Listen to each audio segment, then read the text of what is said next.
E vamos lá. Mas tá enroscado esse trem aqui hoje, gente. Olha, sai da minha cara. Ficou enrolado torto, tá aqui. Bom, hoje a gente vai falar dos temas mais tranquilinhos, assim, para sair daquela sensação de caramba, como será que é? Então a gente vai, fui lá, peguei no texto, algumas coisas mudaram com o tempo, então a gente vai olhar para isso. É aquela aula para assistir assim, né? Calma, respira, e a gente vai conversando e construindo isso, né? É importante ter em mente que não é para passar pano e não é para fazer de conta que está tudo bem, mas às vezes a forma com que as coisas são vistas é um pouco diferente. Então vamos lá, deixa eu compartilhar a tela.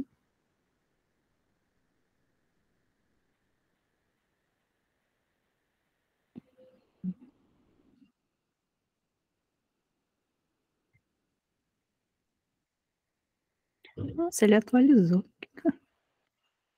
Estão vendo? Eu não vejo vocês quando tá assim. Sim. Beleza. Uhum. Então vamos lá. Gente, pode deixar os microfones desligados por enquanto. Eu vou falar uma parte, a gente para e conversa, depois eu volto. E então eu vou passando alguns bloquinhos aqui para ter as pausas para conversar também e digerir, né? Então a gente vai falar hoje dos casos que são mais delicados, mais polêmicos, geralmente o que mais se fala por aí, né? Que acaba, tudo que gera polêmica gera engajamento. E a gente vai falar também de como lidar com essas questões de um espaço muito diferente do que a gente geralmente está acostumado no nosso dia a dia ou em outras abordagens. Começando pela adoção. E a adoção é um tema que a gente geralmente olha com uma visão muito querida, muito que bom, o salvar o outro, o cuidar do outro e de quem precisa desse cuidado, né? E o Bert Hellinger traz uma visão muito menos romântica, muito menos bonita, acolhedora sobre isso. Então ele já traz aqui logo de cara, a adoção é uma coisa perigosa. Quem a faz sem uma razão de força maior paga caro por ela, com o seu próprio filho ou com sua parceira. Ele o sacrifica como compensação. Então, aqui no caso do homem que faz a adoção, sacrifica a parceira. Logo em seguida, a gente vê também isso de outra forma. Quando acontece algo assim, uma adoção feita de forma leviana, onde não se fez sequer uma tentativa de localizar o pai, quanto mais de reconhecer-lhe algum direito ou responsabilidade, paga-se caro com isso. Da forma como o sistema foi colocado, vocês viram imediatamente, ela sacrifica o seu marido pela criança. Então, só nesse comecinho a gente já vê que uma adoção que foi feita porque o casal queria, ou porque um dos dois ali no relacionamento queria, mas que não foi feita porque aquela criança não tinha realmente nenhuma possibilidade com o sistema dela, e é isso que ele chama de uma adoção feita de forma leviana, alguém se sacrifica. Pode ser um filho do casal depois, pode ser o próprio casal. Então, geralmente quem teve mais envolvido naquilo, abre mão do outro como uma forma de pagar o preço para poder ficar com aquela criança. Então, o casal acaba se separando. Aqui a gente teve os dois exemplos, né? Ele sacrificando a parceira, ela sacrificando o marido pela criança. Aqui a gente tem um exemplo de uma conversa que está lá nas Ordens do Amor, e nesse caso aqui, o casal tinha criado uma menina, e essa menina teve um filho, e aí ele conta que ela veio à nossa casa quando seu filho tinha 4 meses, e como queria morar com os amigos, deixou-nos então o menino como filho de criação. E aí o Hellinger vai dizer, como filho de criação, observem essa palavra, está bem, mas a adoção vai longe demais, além do que a criança precisa. Ela é arrancada do seu contexto familiar. E ele responde que ele ainda não percebeu bem esse ponto, porque a relação da criança com a mãe natural continua como antes. E Hellinger responde que a relação da criança com a mãe natural não é a mesma, e esse que é o lado mal, né? Isso que gera esse desequilíbrio. Você tira da mãe e também do pai os seus direitos e responsabilidades. Aqui é importante ter essa consciência do que é a adoção, então esse reconhecimento de que este é meu filho adotivo, e o que é um filho de criação. Olha, você tem pai e mãe, e eu estou aqui no papel de criar, cuidar, enquanto eles não podem. É claro que é muito difícil entrar nesse espaço de, olha, eu estou aqui cuidando de você, mas se os seus pais em algum momento desejarem de volta, tudo bem, né? Esse desapego de eu estou cuidando, só que você tem pai e mãe e pode voltar para eles a qualquer momento. É realmente muito difícil. Só que dessa forma, a criança ela não é arrancada do seu eixo, do seu sistema familiar. Ela recebe o carinho e o cuidado que ela precisa. Nesse caso, quem fica em primeiro lugar é a criança, e não o desejo do casal. E essa é a grande diferença para o Bert, de quando uma adoção é feita realmente de uma forma consciente, porque é feita pela criança, de quando é uma adoção que foi leviana, porque é feita pelo desejo do casal.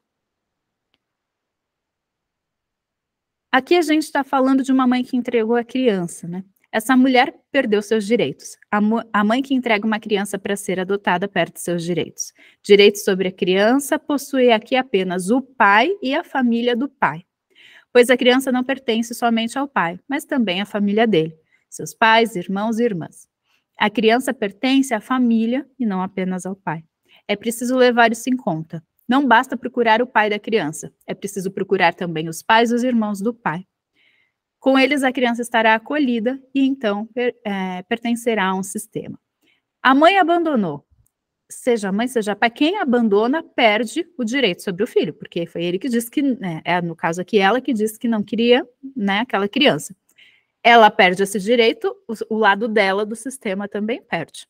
Só que daí, no movimento sistêmico, você teria que ir atrás do pai. Ah, mas o pai não quer. Só que se ele não negou, às vezes o pai, sei lá, nem encontra direito, não sabe o que aconteceu, enfim, mas você tem noção, você tem uma consciência da família, ou então o pai quer ter contato, mas sabe aquilo, eu não vou assumir total responsabilidade, não. Nesse caso, que fica aquele pai meio postiço ali, é só quando interessa, enfim, a família dele tem direito a isso. E se fosse o inverso também, se o pai sumisse, se o pai virasse e falasse, olha, eu não quero este filho, e ficasse na mão da mãe, e a mãe não tivesse também essa condição de cuidar, primeiro essa criança tem que estar dentro do sistema dela, de um dos lados, né? O sistema do pai ou o sistema da mãe.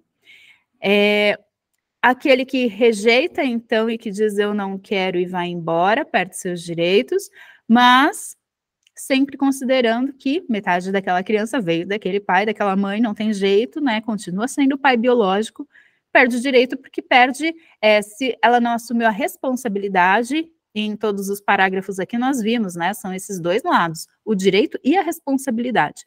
Se ela não assumiu a responsabilidade, ela perde o direito, mas a criança continua pertencendo ao outro lado do sistema. É aquele movimento, quando a criança às vezes está mais para a esfera do pai, às vezes mais para a esfera da mãe, não só o pai e a mãe, mas todo o sistema que envolve os dois lados da família.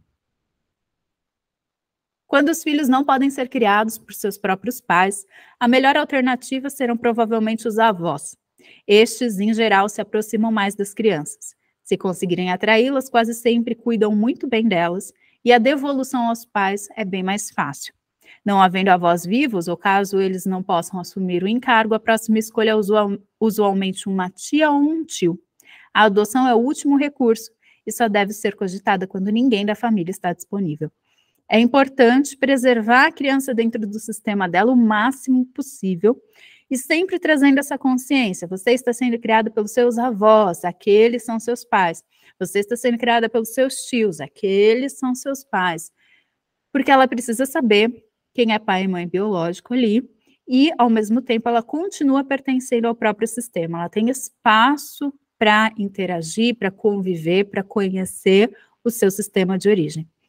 Então, essa criança só vai para a adoção realmente, dizendo aqui, né, do modo ideal, quando ninguém de todo o sistema ali está disponível para assumir essa criança. É uma grande injustiça adotar crianças levianamente e tomá-las dos pais e avós. É uma injustiça, em primeiro lugar, com a criança, que é a tomada dos pais e da família. Em segundo lugar, com os pais, que estão em dificuldade e dos quais se toma a criança desse modo. E em terceiro lugar, essa atitude impede que se reconheça o fato de que as pessoas são capazes de arcar com o próprio destino. Aqui a gente tem aquele caso, alguém com uma condição de vida melhor, vai lá e vê aquela criança pobre, sofrida, e oferece para os pais a chance de levar aquela criança embora para ter uma vida muito melhor. Só que, poxa, ela tinha pai e mãe. E às vezes os pais olham e pensam, puxa, uma oportunidade enorme que ela nunca vai ter aqui. E os pais aceitam isso. Só que isso afasta a criança do lugar que é dela. Isso tira a criança desse arcar com o próprio destino. Se ela nasceu onde nasceu, é porque é aquela a história dela. É quase como um roubo, né? Tirar a criança dali e levar para outro lugar. E muitos pais fizeram isso, é uma história que a gente ouve muito. Ali não tinha recurso, então passou uma pessoa que era mais ou menos ali de confiança e levou o meu filho para a cidade grande, sei lá. O lugar da criança é perto do sistema dela. Então, isso aqui traz consequência para os pais que aceitaram isso, traz consequências para os pais adotivos, que levaram uma criança que tinha ali o sistema, traz consequências para a criança, porque foi afastada do próprio destino. E olha esse tom de superioridade, né, de quem adota. Olha, eu sei o que é melhor, eu sou melhor do que os seus pais biológicos e por isso eu estou levando você. Quando alguém não consegue olhar com honra para os pais biológicos daquela criança, como que a criança vai fazer esse movimento? Então, o pai biológico, o pai adotivo que olha com esse ar de superioridade está afastando ainda mais a criança. E está julgando a criança também. Porque se ele julga que ele é superior aos pais biológicos e a criança veio da união daqueles pais, então ele é superior àquela criança. Sempre vai ficar essa sensação para a criança de desaprovação. Se alguém adota uma criança porque não pode ter filhos e quer tê-los desta forma, isso é uma grande interferência na ordem, pois os filhos pertencem aos pais. E, de novo, a adoção ela só tem esse caráter positivo para quem adota se for pelo bem da criança. Não se adota uma criança para satisfazer um desejo dos pais. Percebe? É um espaço de falta. Eu não tenho e eu quero. Como se ser pai ou mãe fosse um direito inegável. Eu quero e eu vou ser, então eu vou lá e pego uma criança e vou cuidar dela e vai ser o meu filho. Sendo que, na verdade, o ato de cuidar do outro é o de entregar aquilo que o outro precisa, porque ele precisa, não para suprir a minha necessidade. Nunca é sobre realizar o desejo dos pais que adotam, e sim sobre dar a possibilidade de uma vida boa, não melhor, lembra, sem julgar o destino, mas dar a possibilidade de uma vida boa para aquela criança que já não tinha mais contato com o sistema, que ela foi rejeitada, renegada pelo sistema inteiro. Aí sim, ela precisa, e entra os pais adotivos aí nesse lugar de suprir a necessidade daquela criança. Quando os parceiros adotam uma criança movidos por suas próprias necessidades e não pelo bem-estar dessa criança, efetivamente a tomam dos pais naturais para beneficiar-se. E o equivalente sistêmico do roubo é o equivalente sistêmico do roubo de crianças. Por isso, traz consequências muito negativas ao sistema familiar. É como realmente realizar esse movimento. Eu quero tanto, eu tirei de você, eu roubei essa criança, agora é minha, sabe? Aquela coisa bem pega por embaixo do braço, agora é minha. E deixa aquele espaço no sistema de origem, deixa aquela falta no sistema de origem. É diferente a criança que estava sozinha, percebe? A criança que realmente foi totalmente negada pelo sistema, ela está só. Ela não é tirada de lugar nenhum, ela está só e precisa de alguém para cuidar. A adoção é justificada quando as crianças não têm ninguém. Se, por exemplo, ambos os pais morreram ou a criança foi abandonada, é um ato justificado e nobre acolher e criar essa criança. Neste ponto, lembrando sempre, são pais adotivos, adotaram a criança, ok? Lembrando sempre que ela tem os pais biológicos, que ela não precisa nunca ver, conviver, nada disso, mas ela precisa saber que ela tem um pai e uma mãe que são biológicos, que foi o que permitiu que a vida chegasse até ela. E essa criança só pode ser amada pelos pais adotivos porque ela foi gerada pelos pais biológicos. Então, os pais adotivos têm, sim, essa necessidade de honrar, de reverenciar os pais biológicos, de permitirem que a vida chegasse até essa criança.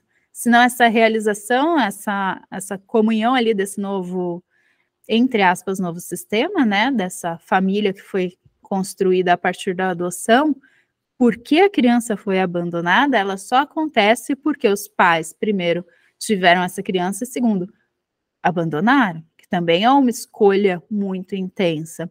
E isso não é algo que, então, os pais biológicos tenham o direito de julgar, de condenar e de olhar com superioridade. Pelo contrário, eles têm que olhar com gratidão, porque se não fosse assim, eles não poderiam estar ali cuidando e amando aquela criança. Segundo a minha experiência com famílias, o fator crucial são as intenções dos pais adotivos. Se realmente agirem no melhor interesse da criança, a adoção terá boa possibilidade de sucesso. Contudo, pais adotivos raramente consideram o interesse da criança, e sim o seu próprio. Não podem ter filhos e se rebelam contra as limitações que a natureza lhes impôs. Implicitamente pedem à criança que os proteja do seu desapontamento. Quando é esse o caso, o fluxo básico de dar e receber, bem como a ordem dos relacionamentos, desarranja-se logo de começo. Os pais sofrerão as consequências dos seus atos ou sofrerão os filhos. Olha só que interessante. Os pais dão, os filhos recebem. Quando é uma adoção que os pais têm o desejo de ter filho, o filho entraria aí como aquele que está doando para suprir a necessidade dos pais. Isso é muito grande. Essa hierarquia de que os pais dão e os filhos recebem funciona também para os pais adotivos. Então, tem os pais biológicos que deram a vida. Aquela criança foi totalmente abandonada, os pais adotivos são grandes, eles estão doando sem esperar nada de volta para que aquela vida continue. Só que a partir do momento que essa adoção traz a intenção dos pais de suprir um vazio, de mudar o destino, de mudar a natureza, que no caso seria o de não ter filhos, por qualquer motivo que seja ali dentro das questões do casal, isso dá um peso muito grande para a criança. Ela começa a ter a função de suprir as necessidades dos pais e demais de ser responsável pela realização daquele casal. Isso é muito pesado. Então, alguém ali, nesse desarranjo desse equilíbrio de troca, vai pagar por isso. Ou o casal, ou os filhos. Também não é incomum que os filhos adotivos detestem seus novos pais e desprezem o que recebem deles. Nessas famílias, sucede muitas vezes que os pais adotivos se sintam secretamente superiores aos pais biológicos. O filho, talvez inconscientemente, demonstra solidariedade para com os pais naturais. E é justamente isso, né? Se metade de quem eu sou veio de cada um dos meus pais biológicos, e os pais adotivos estão se sentindo superiores, negando os meus pais, eles também estão me negando. Qual que é o movimento natural e instintivo aí? De reação. Eu vou reagir à crítica, ao julgamento, à superioridade em relação aos pais biológicos, e com isso vou entrar em solidariedade não só com os pais, mas com todo o sistema. É um vínculo muito forte pertencer a um sistema, não tem como negar isso e falar, ai, nossa, mas os pais adotivos são tão bonitinhos, é com eles que você tem que ter laços. Isso não pode ser imposto, determinado assim. O laço sistêmico da origem da vida, do percurso que a vida caminhou para que chegasse até ali, é muito forte, é muito intenso. Não tem como simplesmente falar, olha, esquece aí seus pais biológicos porque eles não merecem ou porque eles te abandonaram. Não, metade de quem aquela criança veio deles de qualquer forma. Então não dá para negar ou tentar anular isso. Se os pais adotivos adotaram uma criança e esta não se desenvolve bem, talvez por terem agido levianamente ou desvalorizado os pais da criança, não podem simplesmente livrar-se da criança. Precisam suportar as consequências como resultado de uma culpa. Isso é muito comum de ver, né? Os pais adotam um filho, e daí aquele filho tem toda uma rebeldia, um enfrentamento, uma grande dificuldade ali, às vezes até por serem muito diferentes, e há que se esperar, né? Terminar de fazer aquilo que começou. Você não pode simplesmente, não, cansei. Igual muitos tentam fazer com os pets, né? Cansei, o cachorro tá velho, vou dar embora. Opa, peraí, é um filho ali, né? Se já não é aceitável com o cachorro, imagina só com o filho. Então, não tenho como voltar atrás. Tem que suportar a consequência daquilo.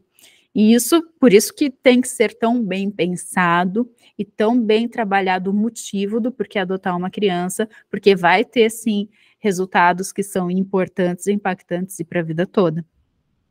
E aí, aqui eu até destaquei, o Bert traz, eu sou a favor da tutela e não da adoção, porque ela tem um caráter temporário. Só que aí muitos pais não querem, porque eu vou entrar nesse espaço de tutela, e se os pais biológicos vierem e roubarem a criança de volta, né, tirarem a criança de mim? Bert Hellinger vai dizer, não sei se eu coloquei aqui, mas ele diz que... deixa eu ver se está aqui. As coisas pioram quando os pais adotivos assumem o lugar dos pais naturais. Se os pais adotivos têm consciência de que agem em substituição aos pais verdadeiros, os sentimentos negativos se concentram nestes e os adotivos ganham o reconhecimento que merecem. Trata-se de um grande alívio tanto para os pais quanto para os filhos adotivos.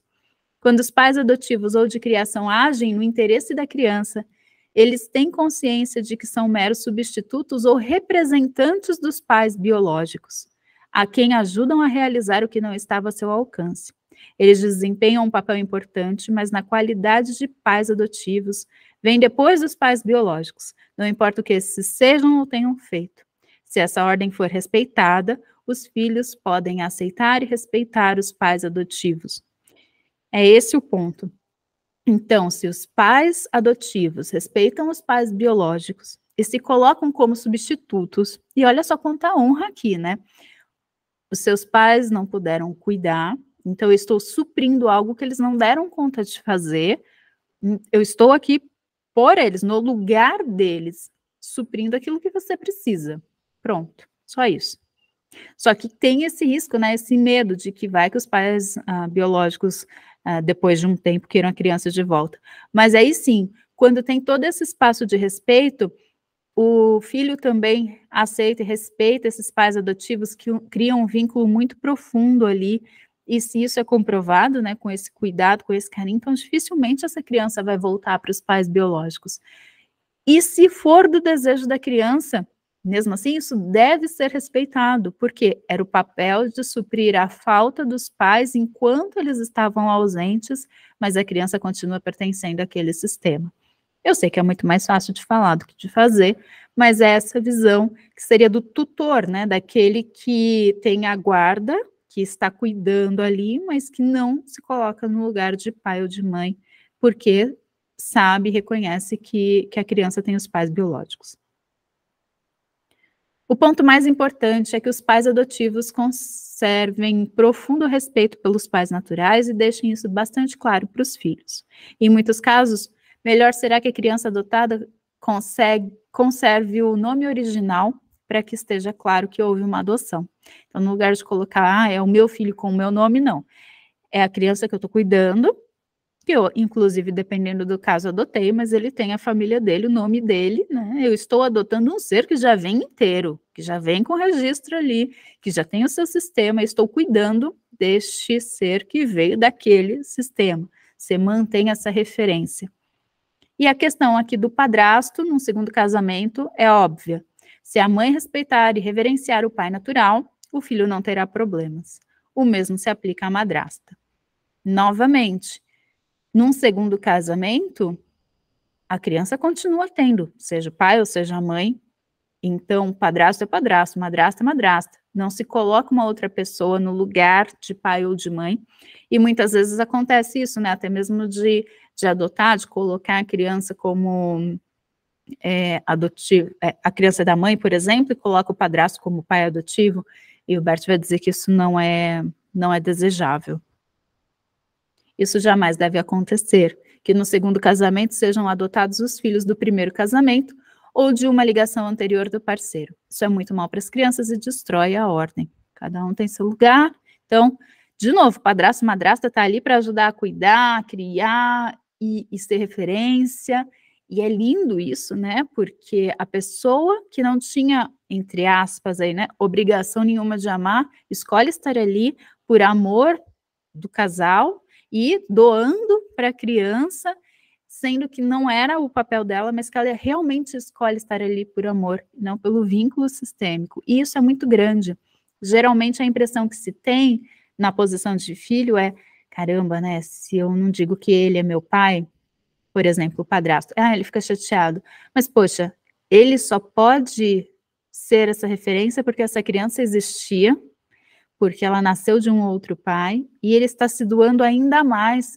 E é muito bonito isso no processo, quando a criança consegue, quando o já adulto, né, mas o filho consegue reconhecer, caramba, ele me deu um amor que ele não tinha obrigação nenhuma, ele cuidou de mim, de um espaço de cuidadora ali que o meu pai não supriu, e ele nem precisava, é como se o amor ficasse maior ainda, porque não era uma, e eu estou dizendo aqui obrigação, né, mas não era o dever, não era do sistema dele, ele não tinha vínculo algum, e ele fez realmente porque ele escolheu doar e nutrir esse amor, e isso, quando o filho entende isso, fica ainda maior. Nossa, no lugar de negar o pai biológico, eu posso reconhecer que o amor do padrasto é gigante, e não chamar ele de pai, pelo contrário, porque ele fez sem precisar ser o pai. Aqui a gente tem um outro exemplo, numa pergunta. O meu sobrinho, filho do meu irmão, foi adotado pelo padrasto, de quem agora tem o nome. A nova família rompeu completamente com o meu irmão e com a nossa família. Posso fazer alguma coisa pelo menino? Olha que legal aqui, a gente tem uma tia perguntando sobre o filho, ou sobre o sobrinho, e essa resposta é muito importante não só para esse caso, mas para tudo que às vezes a gente quer ajudar no sistema.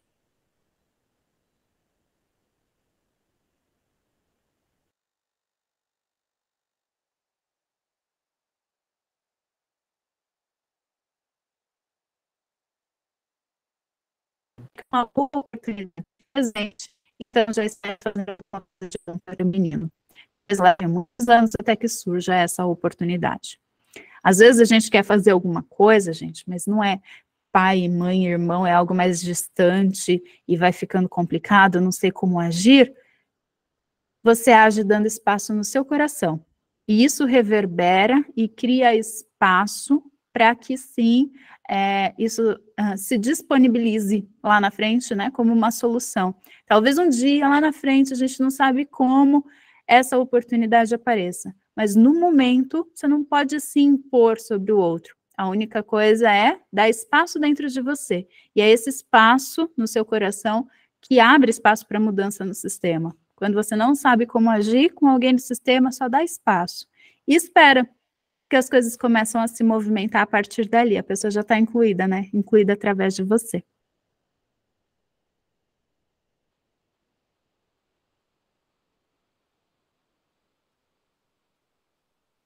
Vamos lá. Eu ouvi um turum. Cadê?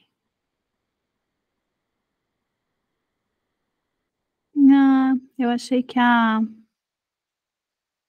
Sueli tinha chegado. E aí, como é que vocês estão? Dúvidas, considerações, apreensões? Faz sentido ou não faz? O barulhinho que você ouviu, acho que é porque tava travando. E aí as meninas estavam no chat falando, né? Teve uma hora que você foi falar essa última parte tava importante, aí sumiu tudo. Eu não ouvi nada que você falou. 34, foi bem no finzinho mesmo. Também no finzinho. Mas depois a gente volta. Depois a gente volta o vídeo. E aí? Nesse finzinho foi de... Deixa eu abrir o slide aqui. Sim, do sobrinho, né? Que o que faz quando... Vou ler aqui de novo, né? Meu sobrinho, filho do meu irmão, foi adotado pelo padrasto, de quem agora tem o nome.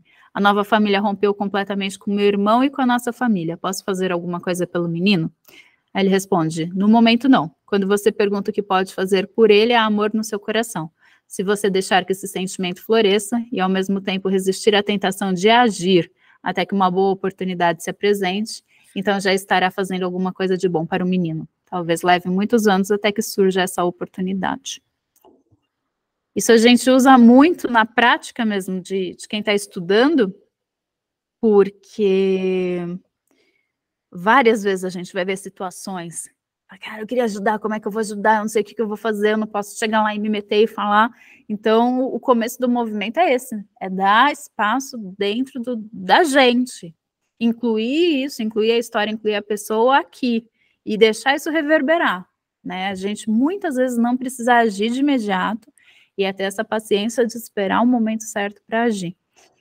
Eu vi isso nessas pesquisas em algumas passagens, Bert falando sobre essa tomar consciência e se você souber esperar. E se você souber esperar, eu assim, caramba, gente. Porque não adianta você chegar no outro, né? Falar, olha, então, agora você vai incluir aquela pessoa. Não tem como chegar e falar isso pro outro. Vai causar mais dor e mais bagunça, né? Agora, quando a gente inclui dentro da gente, isso reverbera. E às vezes, simplesmente um movimento acontece. Um movimento que às vezes a gente não está esperando, alguém chega e comenta alguma coisa e acaba sendo até mais rápido do que a gente imaginava.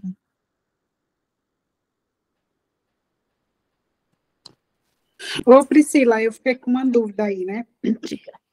Acho que eu já até contei para vocês. Quando eu tinha de 8 para 9 anos, não me lembro bem, mas eu mais ou menos na faixa dos 8 anos, né?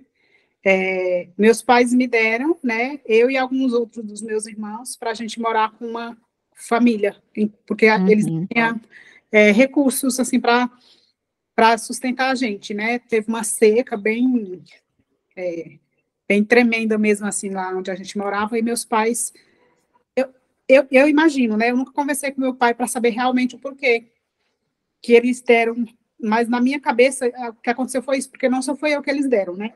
Uhum. Então eu tinha mais ou menos de 7 para 8 anos, eu não tinha muita consciência, né, daquilo. E eu morei com uma família lá, irmã do meu padrinho, né? Acho que dos meus 7 para 8 anos, mais ou menos, até os 13. Eu me lembro que eu tinha mais ou menos uns 13 anos quando eu voltei para a minha cidade, lá para casa dos meus pais. Isso, no caso, seria uma adoção? Teve um movimento de ida e de volta, né? Então, eles deram, mas, ao mesmo tempo, tinha esse espaço aberto que, quando eles estavam mais estruturados, eles puderam pegar de volta, né? Então, você voltou depois. Isso seria aquela tutela, aquele tomar conta, dá para alguém criar, enquanto não dá para os pais, né? E aí a gente está falando de casos, de questões até físicas e fora do controle, né? Poxa, tem uma seca, os pais estão vendo os filhos sofrendo ali, às vezes não tem nem comida. Vou mandar para alguém que consegue cuidar, mas não foi um rejeitar, eu não quero cuidar, foi realmente uma escolha por amor mesmo, né? Então, não, ele entra nesse papel de quem cuida, e inclusive é muito importante esse movimento da volta depois, né? E também a intenção, e aí a gente não tem, né, vai lá bater na porta da pessoa para perguntar, né, qual é a intenção de quem cuidou? Porque uma coisa, e aí eu vou entrar na polêmica aqui, uma coisa a Angelina Jolie ir lá para a África e falar, olha, eu gostei dessa criança, e aí, coitadinha, ela está sofrendo aqui, eu vou levar para mim, porque afinal, né, nos Estados Unidos a vida é melhor. E isso é uma coisa. Outra coisa é estar num momento em que está uma dificuldade ali, e é muito comum, né? Olha, eu não tenho mais o que fazer nesse momento por essa criança. Imagina, e aí realmente, imagina o desespero de um pai olhar e falar, meu, não dá, e agora? E quando tem esse espaço do se importar, é essa entrega, mas nunca é toma, adota isso, some e acabou. Não, sempre tem esse cuidado, sempre tem a possibilidade de voltar, sempre tem um movimento dos pais também de como que eu posso melhorar aqui para juntar meus filhos de novo, né? Então tem uma postura interna diferente. Mas acontece muito, e assim, eu já ouvi histórias, já tenho de histórias de todo tipo, desde a vida aqui é dura, então eu vou dar a minha filha para fulano, e no fim, que era tipo para ajudar na casa, e aí foi para uma cidade grande, no fim a menina estava sendo abusada, e aí vira uma bola de... E é muito comum isso, né? Uhum. Então a gente tem que tomar esse cuidado, quais foram as condições, os termos ali, né? E como foi a volta? Então, a volta eu voltei porque quando chegou mais ou menos uns 12 anos, porque lá eu estudava, né? Eu morava com eles e aí eu estudava. E eu tinha muita vontade de estudar. Só que a mulher lá não deixava eu ir para a escola antes dela chegar do trabalho, porque eu tinha que ficar com as crianças, né? E aí eu só chegava na escola atrasada. Mesmo assim, as professoras, como já conheciam o meu caso, as professoras deixavam eu entrar na escola, né? E aí chegou uma época que eu conheci a mãe de uma outra menina, que morava perto lá do lugar onde eles mandavam comprar as coisas, né? Tipo uma quitanda que tinha. E a mãe dessa menina morava perto dessa quitanda. Então, toda vez que eu ia na quitanda, eu passava na casa da mãe dessa menina. E aí eu contava para ela tudo isso que acontecia, né? Ela não deixava, às vezes ela ia viajar na minha cidade, ela não deixava eu ir, para mim não voltar para casa.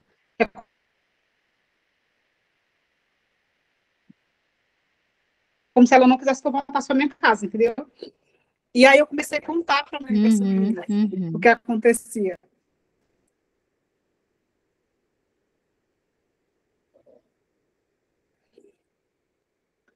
Tá falhando, né?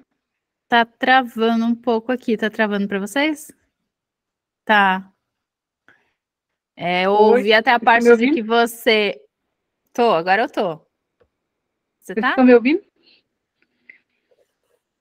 Ih, cortou de novo. Tá me ouvindo? Agora sim, vamos ver. Sim. Tá falhando. Tá falhando. Eu tô falhando para todo mundo ou não? Tá. Agora tá falando só a Gelma. Então, aí eu contava para a mãe dessa menina, né, que eles me viajavam. Travou de novo.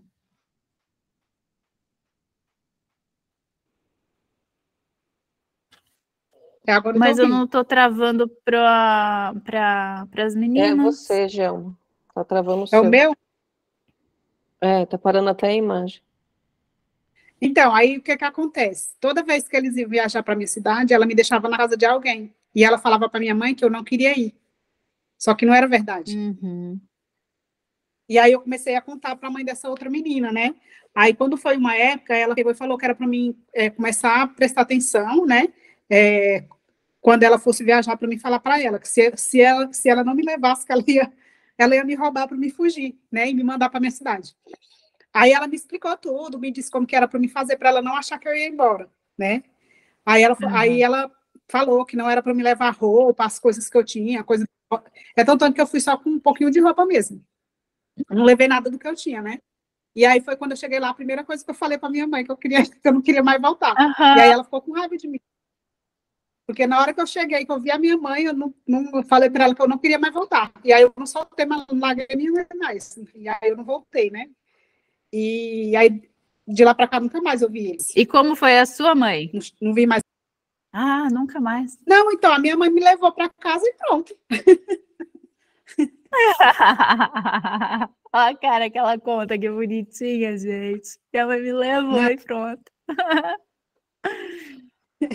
Que legal. Então, é isso, né? Aí a gente tem o movimento da mãe no desespero mesmo do momento e depois esse espaço aberto para trazer de volta, né? Não foi...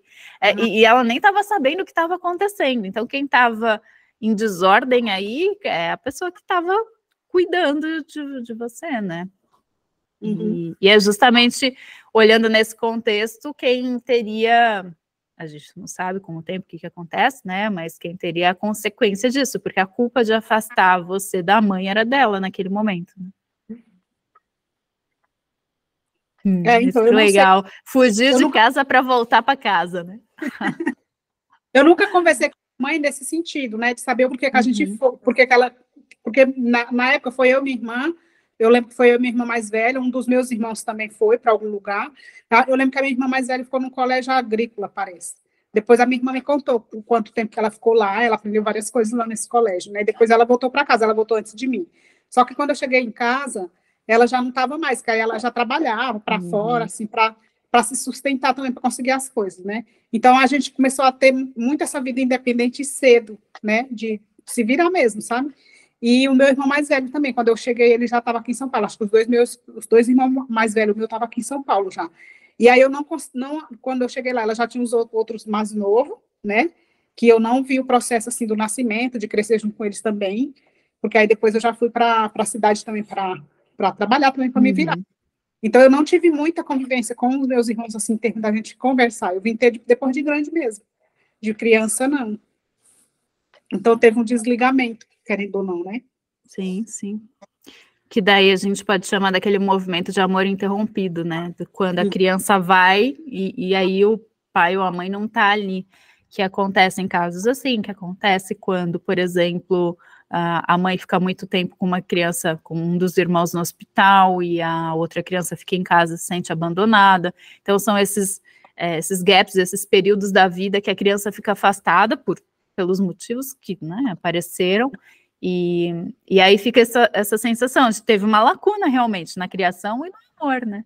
Mas depois um movimento de volta, só que para a criança fica o registro, né? Não tem como você falar, olha, nada aconteceu. Não, aconteceu, é importante, faz parte da história. E hoje, que nem no teu caso, o mais importante é ter essa consciência de que tua mãe estava lá. Não foi o ela não quis, foi o naquele momento não dava, e isso é muito diferente, né?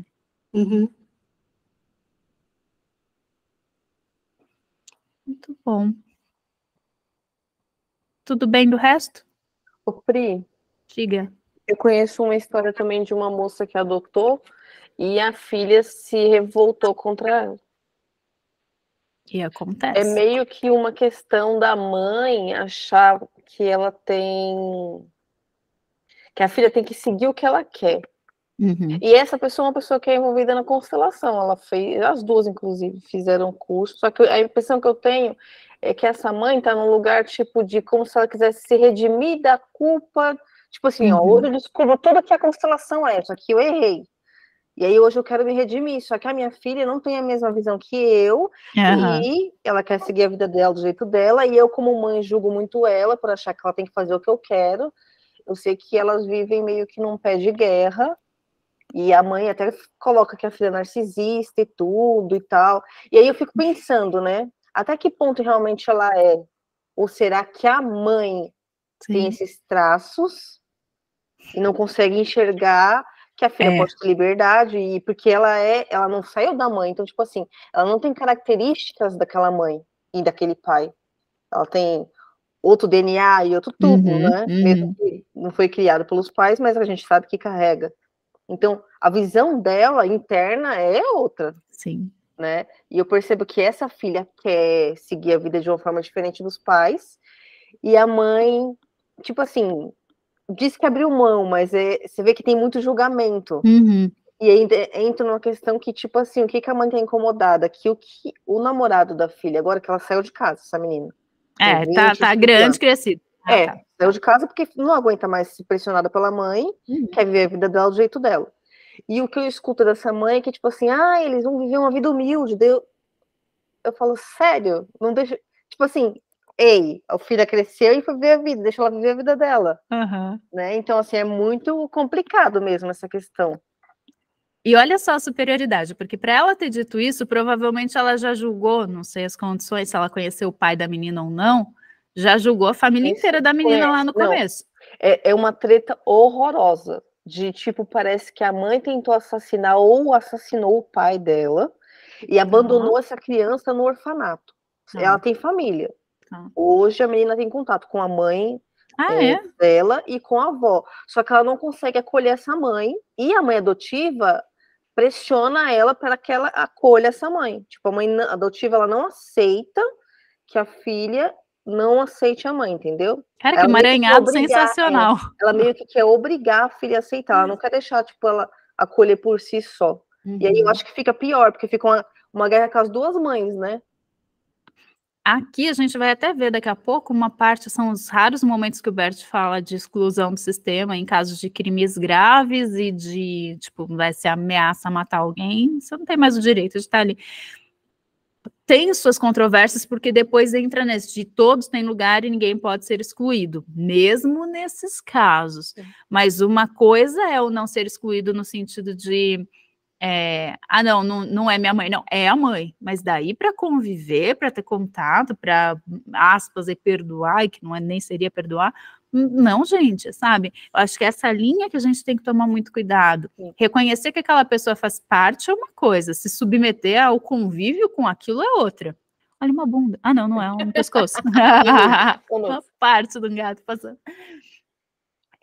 E isso é algo que a gente tem que tomar muito cuidado mesmo, porque senão fica parecendo que, então eu tenho que, principalmente na adoção, tenho que ir lá conhecer meus pais biológicos. Não, né? Botou lá na incubadora na Santa Casa, largou lá. Vou ter que vasculhar para descobrir? Não, eles escolheram, eles rejeitaram, eles que vão assumir a responsabilidade daquele ato. Ponto. O filho só tem que reconhecer que, biologicamente, ele tem pai e mãe, só isso. Né? É cobrar demais, imagina que é isso para, entre aspas, aí, né, criança, para o filho. O peso de ainda ter que olhar para tudo isso e falar, agora eu vou ali conviver. Não. Tipo, porque eu conheço a constelação, tipo, ficou tudo lindo. Vira uma cobrança a mais, que isso. Não? Aí entra naquela pauta que a gente tem que ter cuidado, que nem na parte jurídica, né, que eles estão colocando agora, de não ir para esse lugar, de virar tudo amorzinho, todo mundo tem que se amar, que tudo fofinho, e deixa por isso mesmo como se não tivesse consequências. A gente está vendo aqui, tem consequências e cada um tem que assumir as consequências das cagadas que faz. Lógico que tem. Não tem como, né, fugir disso. E Pri, você comentou lá que quando os pais adotam e acabam rejeitando a família de origem, falando mal da família, também não estão aceitando a criança adotada, né? Mas dentro da própria ciência, a adoção, né? Hoje em dia o pessoal até divorcia mais fácil, mas antigamente não tanto, né? Então, assim, permanecia para sempre casado, dormindo em quartos separados, e a mãe falando mal do pai, ou o pai falando mal da mãe. Isso também afeta na maneira que a mãe ou o pai vai enxergar o filho, porque também não está aceitando ali uma parte do filho e nem sabe. Sim. Toda vez que um do casal nega o outro, então a mulher que nega o homem está negando a parte do pai dentro da criança, então ela está negando metade do filho.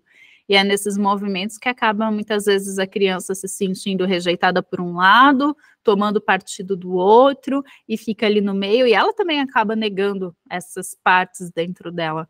Tanto que o Bert vai falar que numa separação o filho deve ficar com aquele que julga menos o outro lado, e que geralmente é o pai. Então, quando fala também, o filho tem que ficar com o pai, nossa, que absurdo, não sei o quê. Não, mas é que geralmente tem... Geralmente, pelos homens fazerem, né, certas cagadas aí, pela construção social e tudo mais, a mulher vai ficar ressentida por mais tempo e vai acabar falando mais na orelha da criança e vai acabar trazendo esse contexto de que ela também está sendo julgada ali, porque metade veio do pai, né? Então, acontece em todas as dinâmicas. Numa adoção, acontece dos dois lados ao mesmo tempo, por uma outra família, por um outro sistema, né? Então, a gente vai empilhando o problema. Mas no convívio com os pais, numa separação ali, acontece e acontece muito. Né?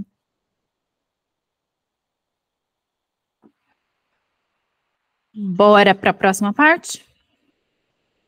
Aí depois da próxima parte a gente faz uma pausinha. Deixa eu voltar para cá.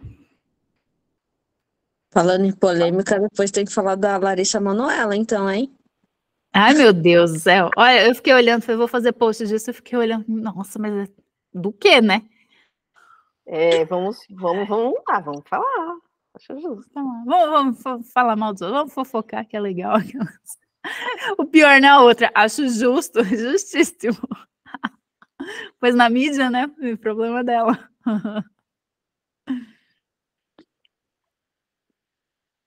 Vamos lá.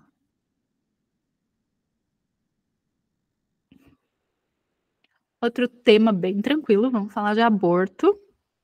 E a gente começa aqui com uma visão anterior. Aqui a gente percebe que algumas coisas mudam ao longo do tempo, então aqui a gente tem que ter um pouquinho de cuidado. Abortos espontâneos ou intencionais pertencem ao relacionamento íntimo dos pais e não dizem respeito aos filhos. Isso não deve ser dito a eles, e se o for, precisa ser esquecido. E os filhos podem esquecê-lo na medida em que tenham amor pelos pais e permitam que eles guardem os próprios segredos. Já os irmãos que nascem mortos não pertencem aos pais, pertencem à família, e disso os filhos podem e devem saber. Bom, aqui a gente tem um recorte do que era lá no começo, em que os abortos eram as questões relacionadas ao casal, e o que é do casal fica entre o casal. A gente está falando das ordens do amor, então é um livro que foi, né, mais do início, e depois vieram as novas constelações com uma visão um pouco diferente. Em geral, o aborto espontâneo não afeta absolutamente o sistema, desde que a saúde da mãe tenha sido preservada. Pelo que observo, o aborto induzido não costuma afetar os outros filhos, mas afeta o relacionamento dos pais. Talvez as coisas se passem de modo diferente em outras culturas, mas na nossa, ele traz para a alma consequências profundas, independentemente das crenças conscientes dos pais a respeito do aborto, embora, é claro, isso varie um pouco de família para família. Então, teoricamente, aqui, o aborto espontâneo é algo que acontece e como pode impactar na saúde da mulher, né? Então pode ter essa relação direta com a saúde da mulher, mas se não teve nenhum impacto sobre a mãe, então também não vai afetar os outros filhos e a família. Novamente, a gente está falando aqui da Simetria Oculta do Amor, um livro lá do começo, antes de chegar às novas constelações familiares. Isso também vai mudar um pouco, estou trazendo como referência. O problema principal surge quando as pessoas recorrem ao aborto como se ele pudesse remediar algo que já aconteceu. Na verdade, os parceiros sempre acham que o peso da culpa e das consequências do aborto é maior que o peso de ter um filho. Aqui a gente já está falando de um aborto que foi induzido, provocado, e que os pais acreditam, então, que aconteceu, eu não vou assumir as consequências disso, eu não quero, e eu vou remediar. Então, como é que vou remediar uma situação que eu não quero na minha vida? Então eu faço aborto, vou lá, tiro, acabou, nada aconteceu. Mas o resultado disso é que a consequência, o peso da ação, muitas vezes traz um peso maior do que ter realmente assumir o próprio filho. Em certas situações, o aborto pode ser a menos destrutiva das opções disponíveis, mas é uma opção que custa caro. Trabalhei com casais cuja decisão de abortar admiro e respeito. Fizeram a escolha conscientemente e suportaram as consequências dessa escolha, com um sentimento de reverência para com o filho. A criança não nascida parecia-lhes uma pessoa que precisava e merecia ser vista. Se a decisão de abortar é tomada na presença do filho não nascido, com toda a dor e culpa que acarreta, com plena consciência do que está sendo exigido da criança, então essa decisão traz um forte sofrimento. Esse tipo de aborto é bem diferente do que se pratica para evitar as consequências de nossas próprias escolhas. Ele afeta os parceiros por muito tempo, mas pode também aproximá-los ainda mais e aprofundar-lhes o amor. Qual é a diferença aqui? Quando ele fala que em algumas situações o aborto é a opção menos destrutiva. Pensando de novo na questão da criança, né? Ele diz que a criança não deve nascer para ser dada para adoção, que isso também é um erro, aquela coisa do, tem lá o filho só para não abortar e depois você dá para adoção, que isso também está errado, custa muito caro, né, para o casal, para o filho, e gera toda esse emaranhado, essa bagunça em relação à adoção, e em alguns momentos, quando o preço até mesmo, né, o destino do próprio filho seria muito caro, Então, o casal, ele não está fazendo essa opção exclusivamente para, eu não quero ter o trabalho de ter um filho. É porque as consequências disso seriam muito pesadas, então eles olham e assumem, eu assumo o peso, eu assumo a consequência, a responsabilidade desse ato, e reconhecendo que sim, o filho deu tudo ali, né, ele deu a vida pelo futuro desses pais, que os pais sim têm consciência, têm culpa sobre isso, que é um processo de luto, que é uma perda ali, que uma parte daquele sistema está morrendo naquele momento, quando tudo isso é olhado, reverenciado. Então, em alguns casos, o Bert traz essa consideração de que ele respeita a decisão, né, do aborto ter sido feito, mas, novamente, tudo contextualizado e tudo pensando não só na facilidade do casal, não, mas pelo contrário, pensando no que seria a vida daquela criança dali para frente. Uma das consequências comuns do aborto é o fim do relacionamento. Os pais têm de começar de novo se quiserem continuar juntos. Quando não são casados, costumam afastar-se. Se o aborto ocorre na vigência do casamento, as relações sexuais ficam difíceis ou cessam por completo. Não é inevitável que seja assim, pois existem soluções. Mas se os parceiros tentam contornar as consequências dos seus atos e sentimentos de culpa, talvez minimizando a gravidade do que fizeram ou evitando encarar o filho não nascido como pessoa, acabam pagando o preço dessa negligência em outra ocasião. Novamente aqui, um aborto tem uma consequência. E quando é um aborto espontâneo, isso gera já, né, um certo mexe com o casal, né? Tem aquela sensação de luto, de perda, principalmente se era um filho muito desejado, é um processo complicado que pode acabar afastando. Se for um aborto provocado, ainda mais, alguém paga o preço disso.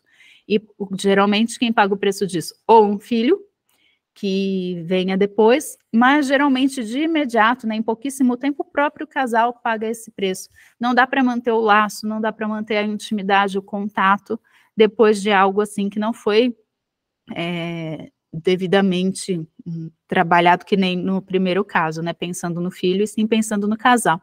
Então, se o casal faz isso pelo casal ou pela individualidade de cada um, não tem como manter o vínculo, porque foi um preço alto demais para continuar mantendo aquele vínculo e aquele relacionamento que não dá, ele não consegue, o equilíbrio de troca, ele não é respeitado, né, algo muito desequilibrado, não tem como manter o relacionamento. Ambos os pais têm igual responsabilidade pelo aborto, assim como foram igualmente responsáveis pela gravidez. Nenhum pode incriminar o outro sem prejudicar a si mesmo ou ao relacionamento. O aborto é um caso extremo de dar e receber, porque o filho dá tudo e os pais recebem tudo. Pais que nada sabem sobre um aborto lucram com a morte da criança e os seus atos ainda trazem consequências. Têm o direito de saber, de serem informados. Então, primeiro, o aborto é consequência de ambos, porque o filho é de ambos, e mesmo que, por exemplo, a mulher engravidou, decide fazer o aborto, o cara nem está sabendo, né? Nem sabe que ela engravidou, nem sabe de nada. Ele tem um lucro, por quê? Ele teria um filho com o qual ele teria que arcar com as responsabilidades e ele nem está sabendo, né, que isso aconteceu. Então é como se ele tivesse que assumir uma responsabilidade, mas aquilo já foi tirado da mão dele sem ele nem saber que existia. E é necessário, sim, primeiro, tem o direito de saber, e de certa forma eles têm o dever também, né, os pais, eles têm o dever, o pai, né, tem o dever de assumir a consequência do ato, que afinal de contas deve ser do casal, mesmo quando a mãe escolheu e fez, e só contou para o pai depois, ele estava lá e é responsável também por essa vida. Algumas pessoas condenam-se à morte depois de um aborto, contraem realmente doenças graves ou cometem suicídio. Essas decisões não são tomadas apenas por causa da depressão ou de sentimentos superficiais de culpa, e merecem ser compreendidas em toda a sua profundidade e amplitude. Se se pede a uma criança não nascida que renuncie à vida, os pais têm a obrigação de zelar para que isso não seja em vão, vivendo plenamente, honram mais o filho do que se morressem. E olha o tamanho disso aqui. Às vezes a culpa é tão grande E já vi os dois casos de uma mãe, eu atendi um caso, assim, inclusive, de uma mãe que perdeu um bebê, e que ela desejava muito aquele bebê, e depois ela ficou muito doente, e isso foi algo muito profundo na vida dela. E já vi casos, sim, de mulheres que optaram por não ter os filhos, que abortaram, e que depois lidam com a culpa do que fizeram, e isso muitas vezes acaba travando a vida, como se, poxa, eu fiz um ato tão cruel e então não tenho direito a viver. Mas, como tudo na constelação, quando alguém dá a vida, poxa, o preço mais caro já foi pago. E a única forma de honrar um preço tão alto quanto dar a vida é cuidar da própria vida e fazer o melhor possível. Porque senão seria apenas uma morte em nome de outra morte. Ah, a criança não teve o direito de nascer, então ela deu tudo o que tinha, mas daí os pais que escolheram aquilo não conseguem sustentar o peso disso e param de viver. Então a criança morreu em vão, percebe? Então, eu sei que pode parecer, às vezes, meio injusto, né? Poxa, mas daí os pais vão ficar super bem lá e a criança não nasceu. Opa, peraí. Ela deu tudo que tinha. E, justamente por causa disso, se os pais não cuidarem bem, cada um da sua forma, carregando, assim, a culpa, honrando a vida dessa criança, reconhecendo tudo isso, mas cuidando bem de suas vidas. Então, se eles não fizerem esse movimento, todo o resto foi em vão. Crianças pequenas têm uma disposição básica para morrer pelos pais. Instintivamente percebem que a vida e morte caminham juntas e são inseparáveis, de modo que não se sentem compelidas a aferrar-se à vida a qualquer preço. Quando os pais conseguem reconhecer um filho abortado como uma pessoa e compreender que se sacrificou por eles, há paz no sistema. Essa paz só sobrevém depois que a criança foi reconhecida como o outro real e entrou no coração dos pais. Esse outro real, porque muitas vezes o aborto vira meio que uma ideia, né? A ideia de um filho, mas não tem a concretude ainda de um filho, né? Não foi um filho que nasceu e morreu, você não tem aquilo como experiência, só a ideia de que existe aquela gestação, e às vezes é difícil, justamente por ser muito subjetivo, colocar isso dentro do coração. Então precisa desse movimento, dessa consciência de que mesmo que seja nos primeiros meses, ali já era uma vida e ela tem que ter espaço. E também essa questão da disposição da criança de morrer pelos pais. Todas as crianças têm isso, aquele amor mágico de querer curar os pais, de fazer por eles, de reduzir o sofrimento. As crianças dariam tudo para não ver os pais sofrer, até porque não tem muito. A criança não pensa muito sobre a morte, não vê o preço disso. E por que achar que um feto seria diferente? Então, aquele bebê que ainda nem nasceu, ele também tem esse movimento, essa disposição, como se fosse também uma escolha inconsciente de morrer pelos pais. Entra nesse mesmo movimento. Não estou dizendo aqui que, então quem abortou, o filho ia dar a vida mesmo e pronto. Não estou simplificando isso, não estou jogando isso para algo supérfluo, não é isso. Agora, existe esse movimento interno dos filhos desejarem que os pais estejam bem. Não importa a idade, o tamanho, quanto tempo de convívio teve ali com os pais, mas a criança traz isso de forma muito explícita, de ter esse desejo de dar a própria vida pelos pais, e isso também acontece quando nessa visão sistêmica, quando é um bebezinho ali dentro da barriga da mãe. Só que para isso, essa criança precisa ser reconhecida como uma pessoa real, que tinha toda uma vida, um destino e tudo pela frente, que ela realmente deu tudo que tinha, e não só como a ideia de uma gestação. Não, era uma pessoa que estava ali. Quando comecei a trabalhar com as constelações, ainda partia do princípio de que crianças abortadas não pertenciam ao sistema como um todo, mas ao relacionamento íntimo e, portanto, secreto dos pais.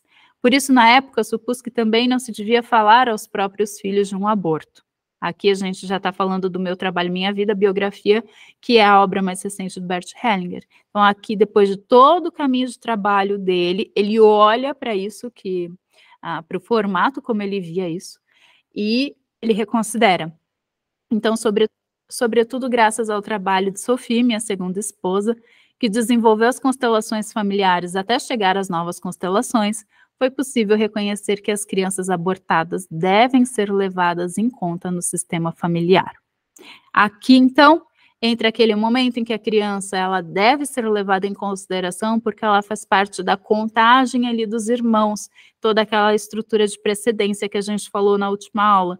Se os filhos não tiverem o direito de saber isso, como que eles vão saber qual que é o lugar deles? E muitas vezes os filhos acabam assumindo uma posição muito mais pesada, justamente por não saber ou se colocar no lugar de um irmão que ele não sabia que existia. Então, agora, a partir desta visão, todos os filhos, independente do momento aí que aconteceu isso, eles passam a pertencer ao sistema inteiro, e não só aos segredos ou às questões do casal. Deixa eu ver aqui.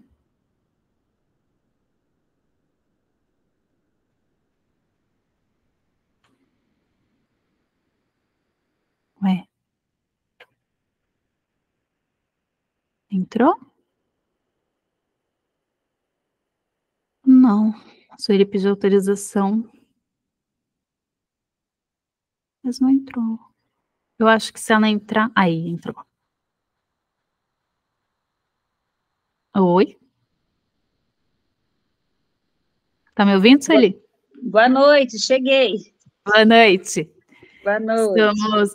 Eu falei de adoção, agora a gente está no meio do aborto, no meio do aborto ficou feio. A gente está no meio do tema aborto, e daqui a pouco eu vou fazer uma pausinha para a gente conversar e tomar uma água. Tá, ok. Deixa eu fechar seu microfone. Voltar para a apresentação.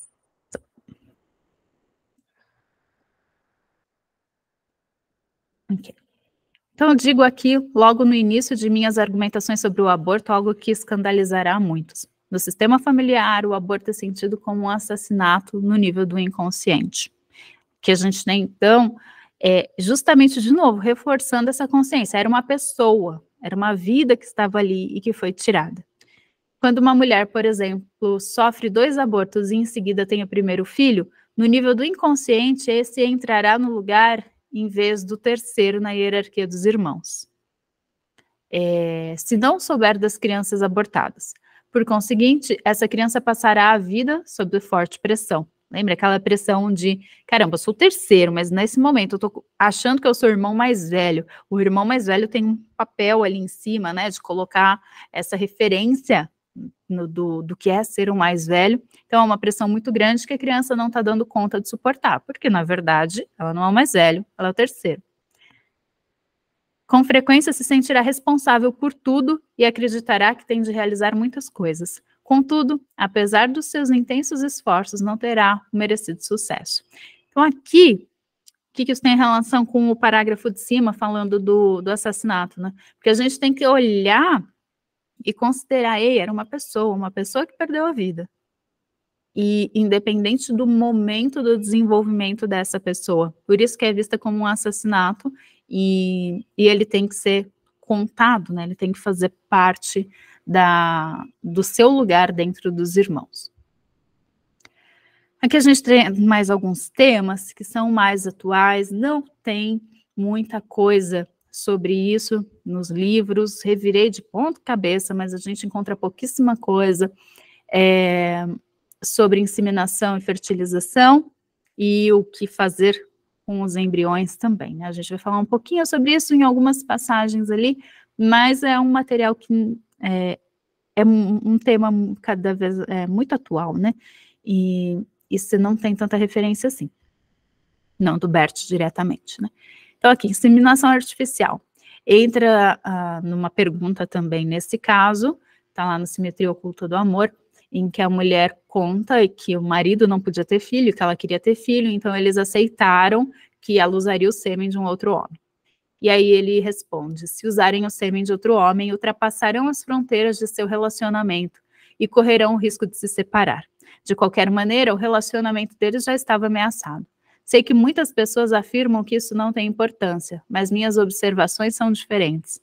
Quando os parceiros se defrontam com um destino particularmente difícil, como não poder ter os filhos que queriam, devem ser muito cuidadosos com o que fazem para mudar esse destino. Não é tão fácil mudar destinos por meio de intervenções tecnológicas como muitos gostam de pensar. As consequências para o sistema são inesperadas e, em geral, mais graves do que possam admitir. Isso aqui é muito importante. Devem ser muito cuidadosos com o que fazem para mudar esse destino. A gente tem essa mania de brincar de mudar o destino, de achar porque, eu tenho a tecnologia para isso, então eu posso. E a gente não sabe, e realmente muita coisa a gente não sabe, qual é o tamanho da encrenca, do emaranhado, das consequências que vem a partir daí. Aqui, qual que é o grande problema de usar o sêmen de outro homem? Deixa eu ver se... Aqui. Por exemplo, se o marido não pode ter filhos e a mulher se deita com outro homem, ou faz inseminação artificial para engravidar, ela não está aceitando o marido tal qual é e o prejudica no relacionamento.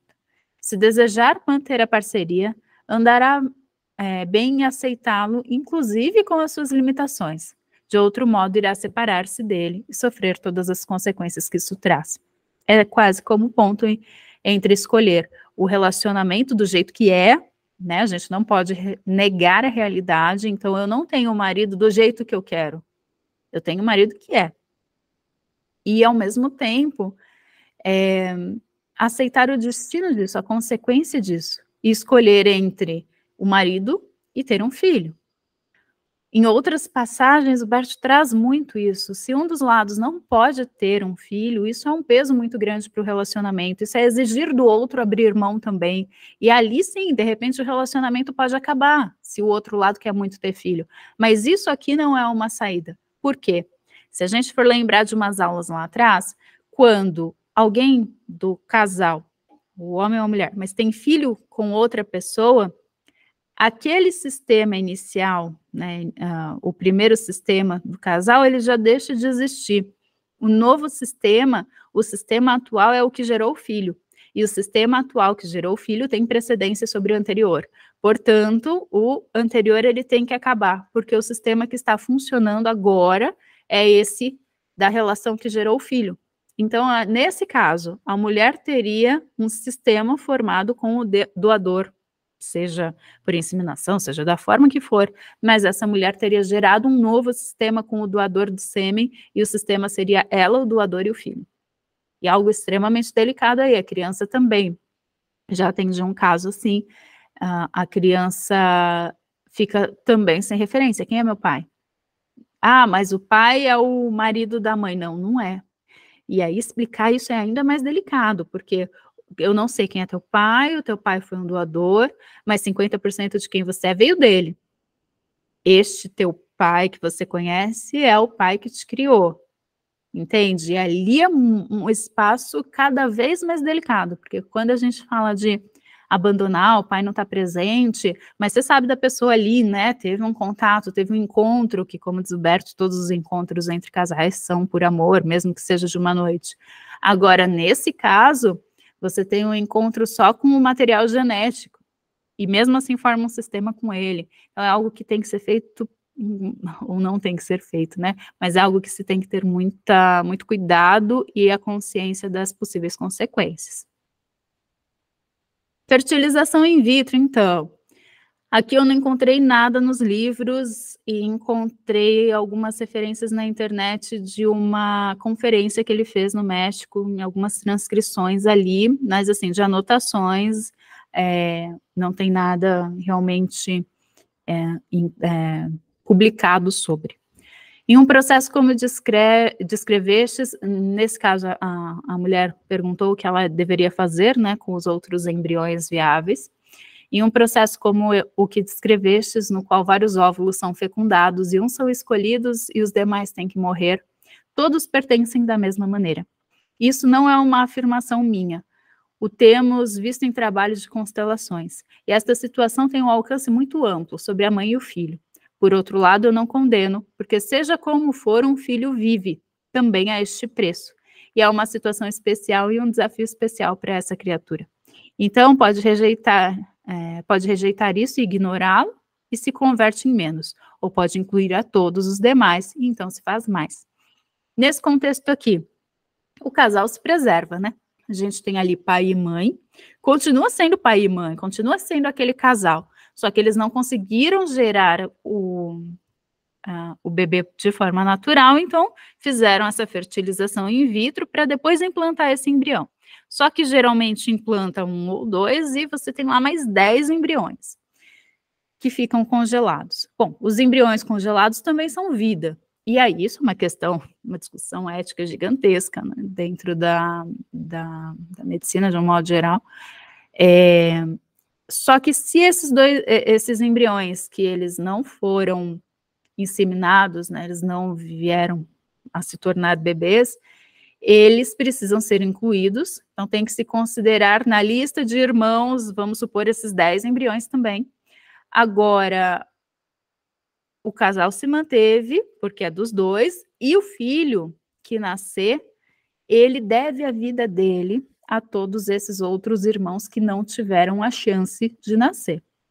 É um filho que foi, então, inseminado, se desenvolveu, nasceu, e isso só foi possível porque, dentro do processo todo, outros 10 irmãos ali não vieram para a vida. Agora, a questão é qual é a destinação desses embriões.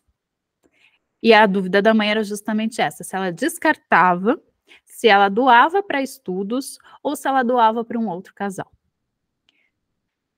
E o Berto responde, mas com a mãe é diferente, o preço é alto, muito alto. A pergunta é, o que faz com este preço?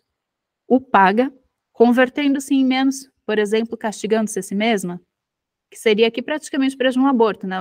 Os embriões estão lá, e se eles não têm o direito à vida, e eles são descartados, então é o equivalente a um aborto. Ou paga o preço fazendo-se mais. Quero dizer, se converte em mais, se ela paga o próprio preço, dando serviço a muitos, dando serviço à vida. Em um recipiente pequeno, se lhe coloca líquido muito rápido, o extravasa. Mas em um recipiente grande, se pode colocar, colocar e colocar. Resumindo, ele não dá a resposta do que fazer, como sempre, né?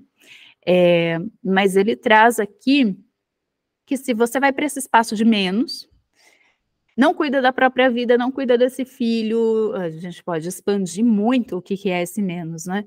Não honra os 10 embriões que estavam ali congelados, afinal de contas, ela só pôde se tornar mãe, o pai só pôde se tornar pai, graças a esses embriões que também estavam congelados. Se não olha para todo esse contexto e honra tudo isso, então sempre vai ser aquela vida no menos. Se olha para tudo isso, você também pode olhar para esses embriões e colocá-los a serviço de muitos, dando serviço à vida. A questão é, se você doa para outro casal, você vai ter uma série de consequências, porque no fundo disso tudo é uma adoção. São os pais biológicos que estavam ali, que deram esse embrião, então eles doaram o filho para um casal, que por sua vez desejava muito ter um filho. Então vai lá naquele espaço de suprir a necessidade do casal e não de cuidar de uma criança que já estava aí, que foi negada, percebe? Então aqui a gente tem toda a complexidade. Se for descartado, do aborto, se for doado para um casal, da adoção. E se for dado para estudo, X, né? A gente não sabe quais as consequências disso. Qual é a consequência de doar uma vida para o estudo? Ao mesmo tempo, é uma forma também de servir a vida, com a consciência de que os seus filhos estão dando a vida em nome da ciência. Pode ser algo maior? Aí fica para cada um, né? Por isso que ele não dá a resposta. Ele só traz a pergunta, o que é esse ir para mais dentro dessa situação? E aí cada casal, cada pessoa vai trazer a consciência do que é isso, né? Do que é na realidade dela esse ir para mais. Fechamos aqui esta parte. Dúvidas, considerações, apreensões? Como estamos?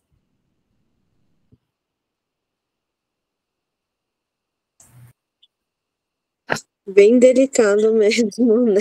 Só da fertilização, também fiquei bem surpresa, assim, de pensar sobre isso. Você estava falando, aí eu pensando, mas cadê a resposta? Cadê? Aí você falou, então, não dá resposta. E até estava pensando, também não tem a resposta, mas como fala? Barriga de aluguel. onde o óvulo é da mãe, o espermatozoide é do pai, mas o ambiente não é. Afeta? Aí ainda é do pai e da mãe, né? Ela está emprestando. É igual o tutor que cuidou ali da criança por um período para devolver para os pais depois, por algo que aconteceu, é mais ou menos por esse caminho, né? O problema é essa mãe criar é a barriga de aluguel criar identificação como mãe. Aí que é o problema, né? Porque na hora do parto ele nasce aquela emoção toda, como é que você diz que não, né? E também não sei o quanto, não achei nada disso, mas se eu achar, eu aviso vocês, sistemicamente você tem essa relação da placenta também, né? É um órgão gerado para conexão exclusiva com aquele bebê. O quanto isso entra sistemicamente? Não sei, nunca vi nada sobre isso, mas é uma coisa que eu vou dar mais uma procurada também. Mas, teoricamente, olhando por essa mesma lógica, não considerando essa questão da placenta, seria só um empréstimo, realmente, do espaço. Né? E pensando, né, não só da mãe que o marido, né, o espermatozoide não está servindo, ela pega de outro e tal, mas também os casais gays, né, que hoje em dia está aumentando a vontade deles terem filhos, tanto homem, mulher, e obrigatoriamente tem que ser de outro, assim, óbvio que a criança vai crescer, sabe nitidamente que não vem das duas pessoas, e esse emaranhado. Aí a gente entra numa complexidade mesmo das relações modernas e com o risco de colocar o relacionamento em xeque. Porque, de novo, formou um micronúcleo ali. Vai ser vamos pensar num casal de homens, vai ser o pai com a doadora do óvulo e a criança. Isso é um sistema. Como que o casal mantém a conexão, apesar disso? Né, é um desafio. Pode ser que dê certo? Pode. Pode ser que pague o preço com o relacionamento? Também. E o quanto. Aí a gente tem todos os emaranhados acontecendo ao mesmo tempo, né? Porque daí o outro pai vai querer, vai tentar criar essa criança como se fosse dele também. Mas espera, não é. Então entra no espaço de adoção. Então a gente tem a questão da, entre aspas, aí, traição para formar uma nova família, né? Junto com o espaço da adoção. Os emaranhados vão se sobrepondo e vai virando uma bagunça cada vez maior. Tá bom, talvez o casal permaneça. Como esse filho vai entender isso? Ainda esse ponto, esse aspecto de casal homoafetivo ainda é muito novo para a gente não viu o resultado disso nos filhos adultos, né? Os filhos ainda são crianças, a gente não sabe como isso vai se desenrolar lá na frente. E o quanto ou o que é possível fazer para compensar, porque não significa que está tudo totalmente perdido, mas vai se pagar um preço. A questão é qual que é o preço nesse primeiro momento, né, que a gente ainda não viu o resultado no adulto. Qual é o preço desse casal? Quanto vai custar para eles continuarem unidos, sendo que eles já não são mais a primeira família aí, de certa forma, né? E qual é o preço, né, o peso disso para o filho? É como se o casal se desunisse, entre aspas, aí, às custas da vida do filho. É pesado, né, para a criança. Seria, nesse caso, mais viável, talvez, a adoção, pensando não a adoção de uma falta, mas a adoção de, ok, somos um casal, estamos bem, temos para doar, então, quando aparecer uma criança que foi totalmente negada e não tem a possibilidade de ficar no sistema, aí a gente adota. Entendi. Obrigada. Mas a gente está construindo dinâmicas muito complexas cada vez mais, né?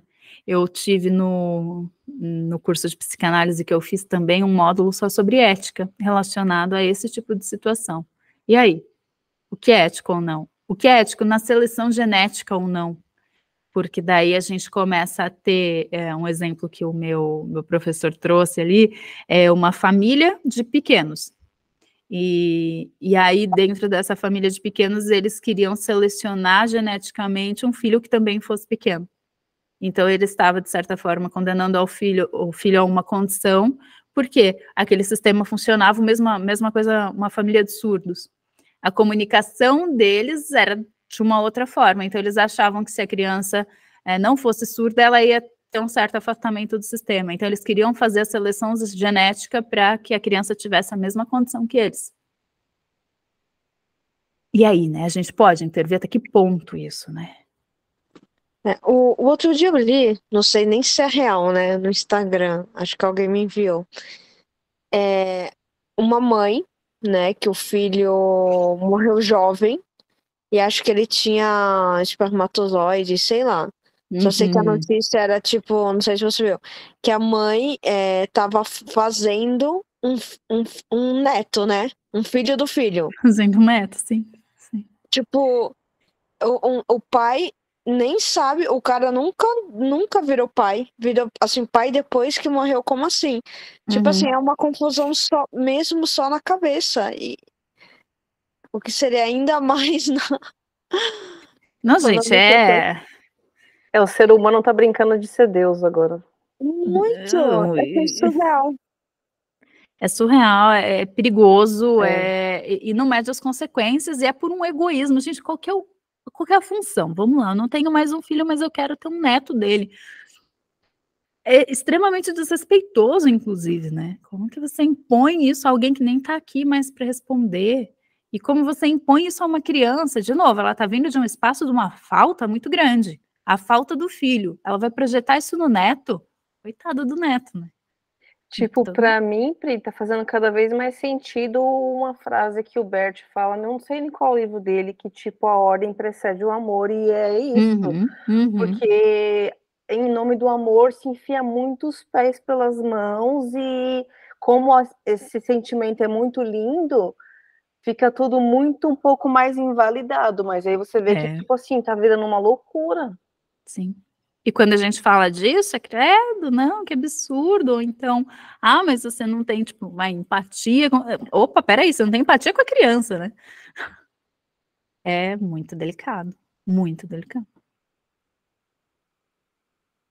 E a gente não tem noção das consequências, não, nem a mínima. Não, porque que nem você estava falando aí, que tipo, o doador de esperma, quantos filhos ele tem, que ele não sabe, que ele não participa, e isso vai impactar. Tanto na vida dele, que não está participando da vida dos filhos, quanto na vida dos filhos que não tem esse pai. Que não tem pai. E que muitas vezes nem sabe. Que nem sabe.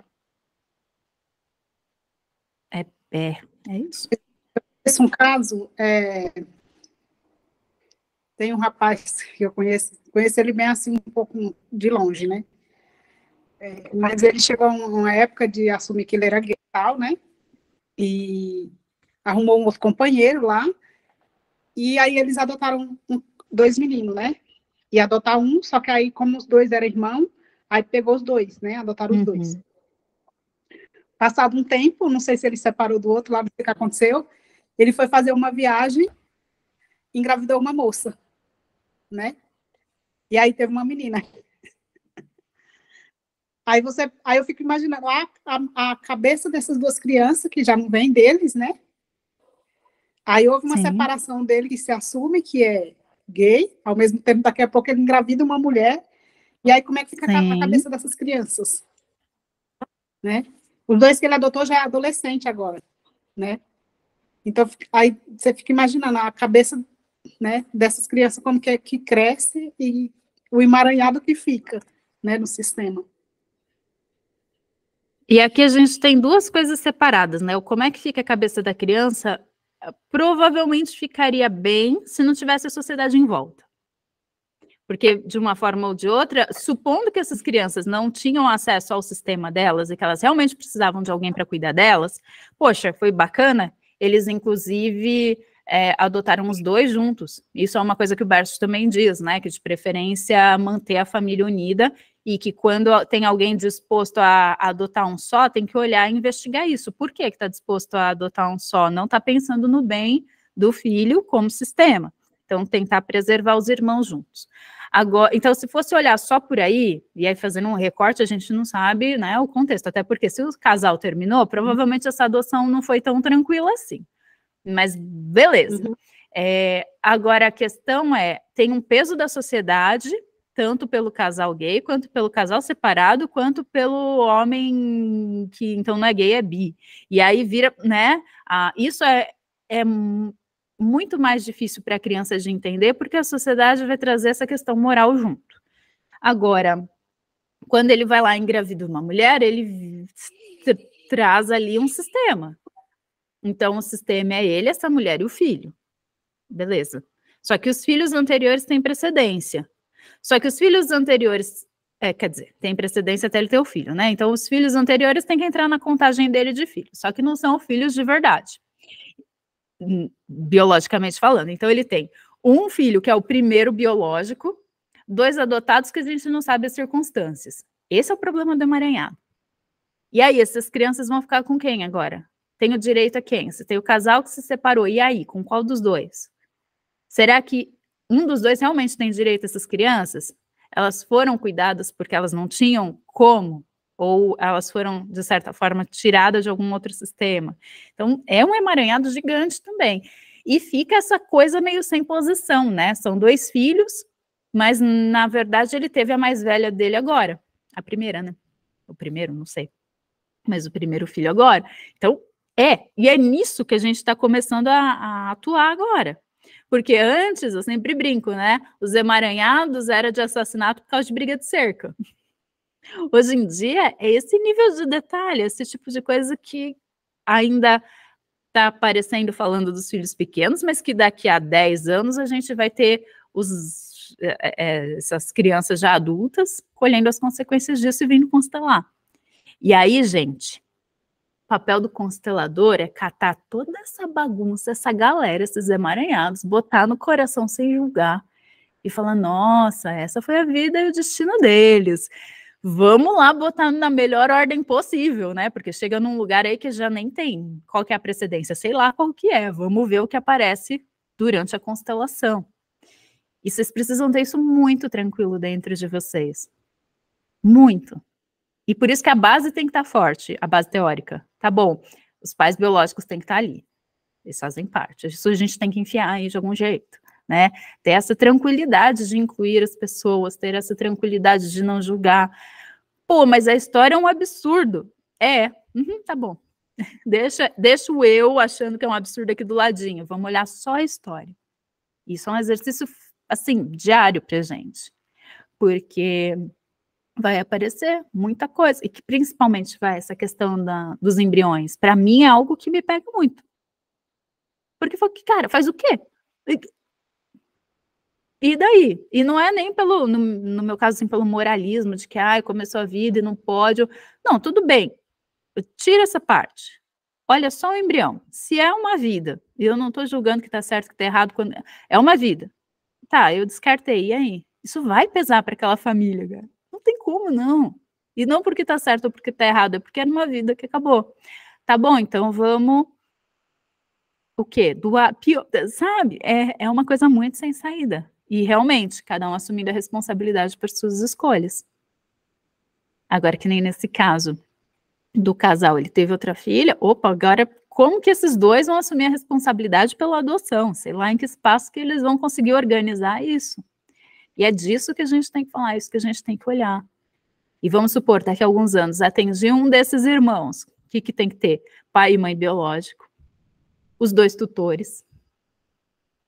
E dentro desses 2 tutores, se ele for criado com esse novo bebê como irmão também, tem que incluir também, reconhecendo que é um irmão de criação ali, faz parte da vida desses tutores, e vai ficando cada vez mais delicado. É isso que a gente está vivendo. E tudo isso cheio de muita polêmica por aí, com muita gente falando merda, né? Sim.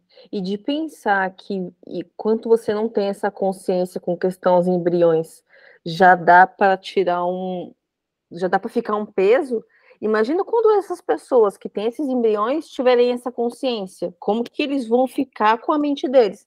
Porque se você está fazendo, você não tem a consciência, beleza, a gente está aqui falando E aí a gente olha e fala, nossa, é pesado. Imagina quando está lá na cabeça deles e eles tiverem essa consciência, o quanto isso não vai pesar internamente, o que ele vai fazer? O que essas pessoas vão fazer com isso? Sim. Com essa bagunça que vai ficar aí dentro. E aí eu fico me perguntando, né, o quanto que não sabem? Porque para a pessoa passar por todo o processo, ela pode não querer olhar, mas não saber. Poxa, vamos lá, tem uma bolinha aqui, que se for para minha barriga, vira um bebê. Se não for, tá lá, mas ele é um bebê em potencial. Algum tanto de consciência a pessoa vai ter. Até mesmo porque sabe se é viável ou não. Um dia eu vi uma moça que estava nesse processo, ela me mostrou, super bonitinho. Olha a fotinho deles. E tem lá os que são redondinhos, viáveis, bonitinhos. Você fala, cara, que louco, né? Que legal. Tá, tinha um tanto viável ali, e aí? É muito delicado, né? Ela já olhava para eles falando, olha, eu posso implantar. Tá, já tá sendo a mãe. E aí? Como é que lida? Não tenho a menor ideia. É só vendo realmente a consequência do que acontecer depois, porque não tem. Você já pegou algum caso, Pri, em constelação? Tipo, de consequência desse emaranhado aí? Ah, peguei. Peguei uma eu não sei o que aconteceu com o resto dos embriões, não chegou neste ponto, mas eu peguei Foi uma fertilização in vitro, só que com o óvulo de uma outra mulher. Então, no lugar de ser uma inseminação artificial, pegando o espermatozoide, não. Foi o óvulo de outra mulher, então tem que ser uma inseminação, né? Porque não tem jeito. Então, aí tem a questão do emaranhado, de que seria outra mãe. Sim. E do emaranhado dos embriões. E quando eu fui ver na história dessa pessoa, ela tinha sido também resultado, se não me engano, de uma inseminação. Então, ela já era filha de um processo desses. Eu acho que era inseminação, agora eu não lembro. E ela revivendo, né, a mesma história. Falei, opa, peraí, você já incluiu o seu pai? Para incluir a mãe. E aí, esse foi o meu trabalho. Você sabe que a mãe do seu filho, que você está gerando, que na verdade não, ela já tinha nascido, a mãe do seu filho não é você. Esse foi o meu trabalho. Cara. E você precisa incluir a mãe do seu filho, porque se não fosse por ela, você não era mãe. E assim, foi super legal. E ela entendeu. E depois teve um movimento dela rever algumas pessoas do sistema dela que ela estava negando, então ela ainda reencontrou com algumas pessoas e tal. Foi muito legal. Mas é muito necessário isso, sabe? E quando a gente fala, é muito difícil e impactante, mas quando a gente explica, a pessoa entende. Por isso que eu gosto de explicar algumas coisas. Porque quando ela entende, olha, essa criança só existe porque aquela mãe estava disposta a doar aquele óvulo. Ela não é menos sua filha no sentido de criação, de conexão, de vínculo. Pelo contrário, você está dando espaço de amor para ela que nem era seu dever, né? Enfim, e aí tem todo um contexto. Mas tem a consequência disso. Se essa mãe não for incluída, essa criança vai crescer com um emaranhado enorme. E aí o movimento, foi com o bonequinho, né? O movimento dela virar para a mãe da filha e falar, eu te agradeço por ter dado a vida para minha filha. E é muito lindo, é muito legal pegar uns casos assim, de quando a pessoa realmente está aberta para isso, claro, né? Mas é muito legal.